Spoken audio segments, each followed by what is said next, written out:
Now calling City of Pontiac versus Philip Colton, case number 23 TRD 802. Good morning. Mr. Colton, did you understand all of the rights and plea options I explained to everyone? For the most part, if I'm not wrong, I am entitled to a crash report or an accident report, I should say.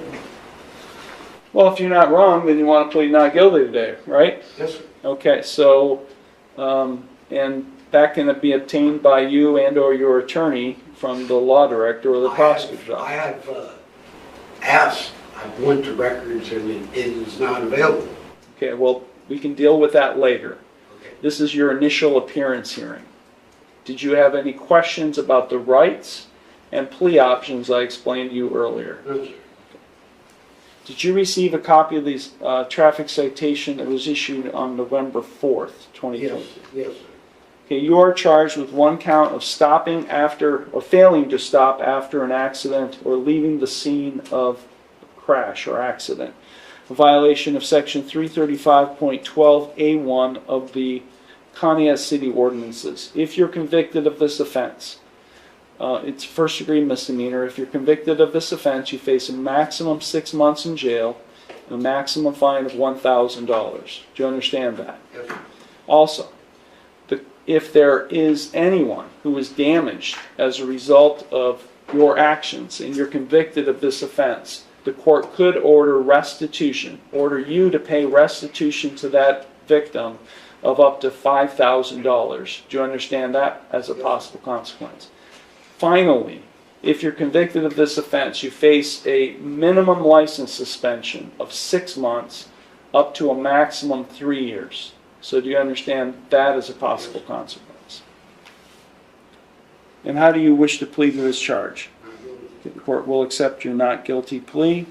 Are you asking the court to consider appointing an attorney to represent you? No, sir.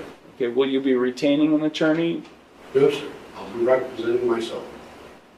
That's not a wise thing, Mr. Colton, to represent yourself. You're not an attorney. You don't know the legal processes.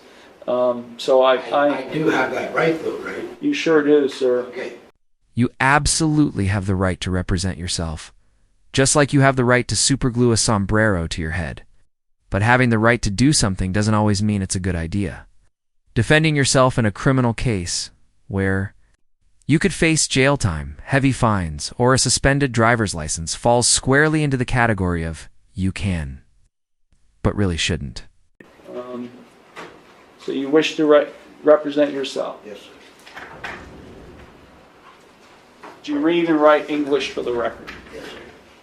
I'll provide you a document. It's entitled Waiver of Counsel. Take a few minutes to read it. If you find it acceptable, you can sign and date at the bottom.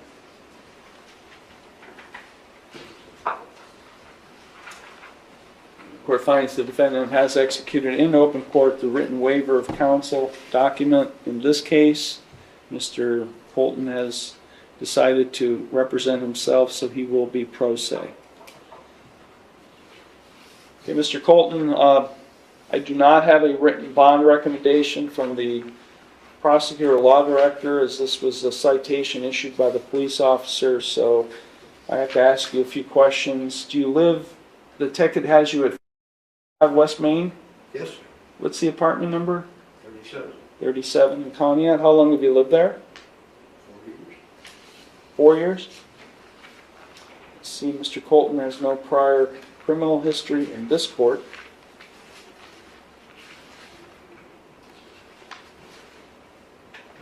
And his last traffic violation was back in 2008.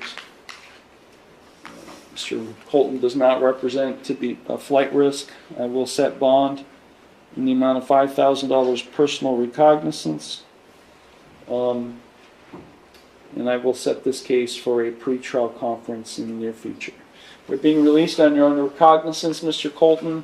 You're going to go, when you leave the courtroom, you're going to go to the clerk's window. They're going to give you a date and time for your next hearing. That will be the only notice you receive from the court, so make sure you put it on your calendar. If you fail to appear for that hearing, I'll revoke your bond and then I'll issue a bench warrant for your arrest, okay? You could also, the city of county, have $5,000 if you're found, if you aren't here when you're supposed to be here. Do you understand? Yes. Do you have any questions for me? Yes, I do. And this is where things start to get interesting because judges are only allowed to answer questions about legal procedures. They're strictly prohibited from giving legal advice to either side.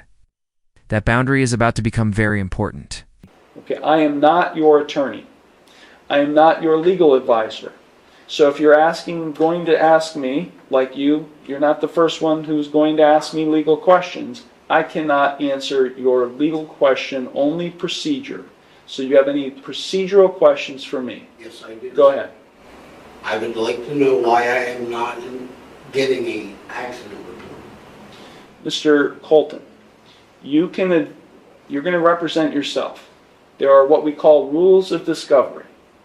So I would advise you to talk to the prosecutor or law director's office, which is across the hall, and then they'll provide that to you. Is there a reason you can't?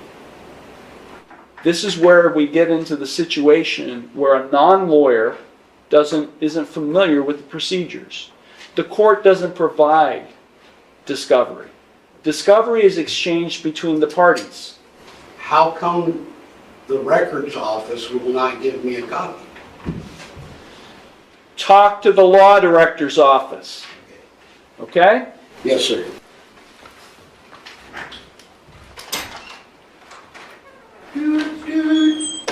Get back in here. Sir, get back in court. Sit down. What's your problem? I believe I'm getting railroaded. You just pled not guilty to a charge. I found you not guilty. I've accepted the not guilty plea. Be quiet! Be quiet! Or I'll hold you in contempt of court.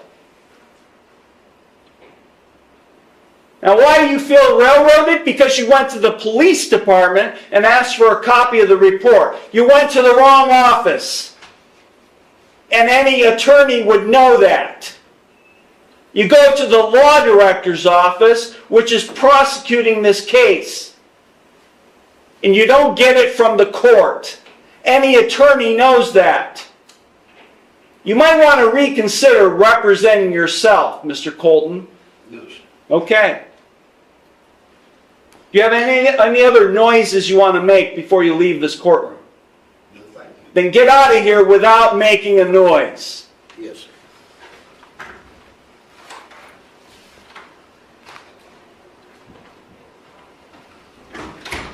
Alright, that's the end of the video. The moment I saw it, I knew you'd want to watch it too. If you enjoyed it, hit the like button. If you didn't, feel free to hit dislike. Either way, drop a comment below and make sure to subscribe. With notifications turned on, so you never miss a thing from Justice Unfolded.